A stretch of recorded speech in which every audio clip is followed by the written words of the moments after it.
வாங்க இன்றைக்கி mayor brand water ஹீட்டோடைய review தான் பார்க்க போகிறோம். 10 இயர்ஸ் முன்னாடியே இந்த வாட்டர் ஹீட்டர் வந்து என் ஃப்ரெண்டுக்கு நான் வந்து வாங்கி கொடுத்தேன். இன்ன வரைக்கும் அவங்க வந்து யூஸ் பண்ணிகிட்ருக்காங்க. ரொம்பவே சூப்பராக இருக்குது. நான் சிங்கப்பூர் வந்த புதுசில் நாங்கள் இருந்த வீட்டில் இந்த வாட்டர் ஹீட்டர் வந்து கொடுத்துருந்தாங்க. அது ஆக்சுவலி சிங்கப்பூரில் பார்த்திங்கன்னா நம்ம ரெண்டலுக்கு வீடு எடுத்தோன்னா அங்கே வாஷிங் மிஷின், ஃப்ரிட்ஜு எல்லா திங்ஸுமே பெட்லேருந்து என்ன தேவையோ வீட்டுக்கு தேவையான பொருட்கள்லாம் இருக்கும். அதில் வந்து பார்த்திங்கன்னா இந்த வாட்டர் ஹீட்டரும் எங்களுக்கு இருந்துச்சு அந்த வீட்டில். ஸோ அப்போ நான் வந்து யூஸ் பண்ணியிருக்கிறேன். ஆனால் வந்து எனக்கு என்னென்னா இந்த வாட்டர் ஹீட்டரில் எனக்கு ஒரு பிடிக்காத ஒரு விஷயம் அப்படின்னா அந்த வாட்டர் ஹீட்டர் ட்ரம் இருக்குது பார்த்தீங்களா, அந்த ட்ரம்மோட ஸ்மெல் வந்து அந்த தண்ணிக்கு வரும். லைட்டாக அது குடிக்கும் போது அந்த ட்ரம்மோட ஸ்மெல் வந்து எனக்கு லைட்டாக தெரியும். ஸோ அதனால தான் அந்த வாட்டர் ஹீட்டர் நான் வந்து வாங்காமல் இருந்தேன். அதனால் இது வந்து பார்த்திங்கன்னா ரொம்ப நாள் தண்ணி அதில் ஊற்றாமல் அன்னைக்கு ஊற்றி வச்சுக்கணும். ஊற்றி வச்சு யூஸ் பண்ணிக்கிட்டால் ஓகே தான்.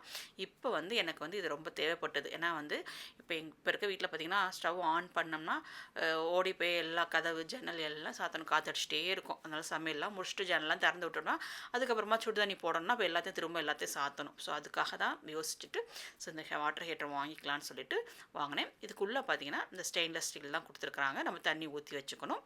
ஸோ நம்ம பட்டனை ஆன் பண்ணிவிட்டு ஆட்டோமேட்டிக்காக அது வந்து ஒரு டெம்பரேச்சரில் இருக்கும். நம்மளுக்கு டெம்பரேச்சர் வேணும் அப்படின்னா 3 ஆப்ஷன் கொடுத்துருக்காங்க. 65 செல்சியஸில் வச்சுக்கலாம், இல்லை 85, 98 செல்சியஸ், இந்த மாதிரி 3 ஆப்ஷன் கொடுத்துருக்காங்க. 3 ஆப்ஷனில் நம்ம எது வேணுமோ இந்த பட்டன் நம்ம ப்ரெஸ் பண்ணி நம்ம சூஸ் பண்ணிக்கலாம். ஸோ நம்மளுக்கு எந்த மாதிரி டெம்பரேச்சர் வேணுமோ நம்ம வந்து ஃபிக்ஸ் பண்ணிக்கலாம். ஸோ இப்போ வந்து இது பார்த்திங்கன்னா நம்மளுக்கு ஆட்டோமேட்டிக்காக அது ஒரு நம்ம தண்ணி ஊற்றுனோடனே அது ஆட்டோமேட்டிக்காக ஒரு 65 கீழே நம்மளுக்கு ஒரு டெம்பரேச்சர் மெயின்டைன் ஆகும். அதுக்கு மேலே வேணால் நம்ம வந்து செலக்ட் பண்ணிக்கலாம். இந்த லாக்கிங் சிஸ்டம் பார்த்திங்கன்னா நம்ம தண்ணி லாக் ஆகிருக்கும். அதாவது நம்மளுக்கு வந்து தண்ணி வந்து வராது. இந்த பட்டனை ப்ரெஸ் பண்ணும்போது இந்த ரெட் கலர் லைட் வந்து எரியும். ஸோ அப்போ வந்து அந்த ரெட் கலர் பட்டனை வந்து நம்ம ப்ரெஸ் பண்ணால் நமக்கு வந்து தண்ணி வந்து ஆட்டோமேட்டிக்காக வரும். ஸோ இது பார்த்திங்கன்னா இந்த லைட் வந்து ஆன் ஆகும்போது நம்மளுக்கு வந்து பிளிங்க் ஆகி எரிஞ்சிட்டு இருக்கும். அப்போ வந்து தண்ணி வந்து பாயிலிங் ஆகிட்டு இருக்குது அப்படின்னு அர்த்தம். ஸோ பக்கத்தில் இருக்க பட்டன் வந்து எரிஞ்சுன்னா வந்து உங்களுக்கு வந்து டெம்பரேச்சர் வந்து மெயின்டைன் ஆகிட்டுருக்கு. தண்ணியோட டெம்பரேச்சர் வந்து மெயின்டைன் ஆகிட்டுருக்கு. நம்ம எந்த செல்சியஸில் வச்சோமோ அது வந்து மெயின்டைன் ஆகிட்டுருக்கு அப்படின்னு அர்த்தம். இது பார்த்திங்கன்னா வாட்டரோட லெவல் வந்து நம்மளுக்கு காட்டும். இது வந்து நம்மளுக்கு எந்த தண்ணி வந்து எங்கே நிற்குது அப்படின்னு இருக்கும். ரெட் கலர் வந்துச்சுன்னா வந்து தண்ணி வந்து குறைஞ்சிருச்சுன்னு அர்த்தம். இதோட மொத்த கெப்பாசிட்டியை 3.8 லிட்டர் வந்தது வரைக்கும் இது பிடிக்கும். இப்போ நம்ம வந்து லாக்கை எடுத்துட்டு நம்ம வந்து ரெட் கலர் பட்டனை ஆன் பண்ணணும். கண்டினியூஸாக நம்ம ஆன் பண்ணிகிட்டு இருந்தால் தண்ணி வரும். நம்ம கையை எடுத்துட்டால் தண்ணி ஆட்டோமேட்டிக்காக ஆஃப் ஆயிரும்.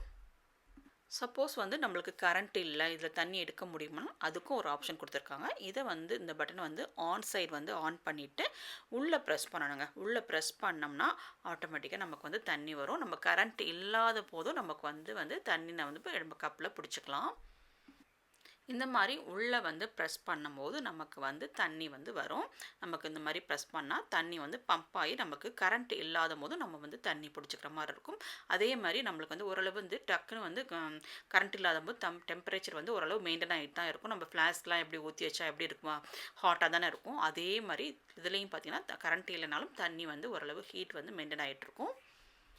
அடிக்கடி வீட்டில் சுடுதண்ணி போட்டு கஷ்டப்படுற உங்கள் ஃப்ரெண்ட்ஸுங்களுக்கு இந்த வீடியோவை ஷேர் பண்ணி விடுங்க. ரொம்பவே யூஸ்ஃபுல்லாக இருக்கும். ஸோ இதோட ஃப்ளக் பாயிண்ட் பார்த்திங்கன்னா பின்னாடி கொடுத்துருக்குறாங்க. இது வந்து நம்ம கலட்டிக்கலாம். நம்ம எடுத்து நம்ம வந்து வாஷ் பண்ணும்போது நம்ம இது ஃப்ளக் பாயிண்ட்டை கலட்டிட்டு நம்ம எடுத்து வாஷ் பண்ணிக்கலாம். நம்ம வந்து உள்ளே வந்து நம்ம லைட்டாக வந்து உள்ள ட்ரம்மில் வந்து உப்பு வந்து படியும். அது நீங்கள் யூஸ் பண்ணுற தண்ணியை பொறுத்து இருக்குது. ரொம்ப உப்பு உள்ள தண்ணி யூஸ் பண்ணிங்கன்னா லைட்டாக வந்து பிடிக்க ஆரம்பிக்கும். அது நார்மலாக லைட்டாக கையில் தேய்ச்சாவே போயிடும். அது அந்தளவுக்கு தான் இருக்கும். ரொம்ப நம்ம வந்து பிடிக்க விடாமல் அப்போக்கப்போ வாஷ் பண்ணிவிட்டு நம்ம தண்ணி வந்து ஃபில் பண்ணிக்கலாம்.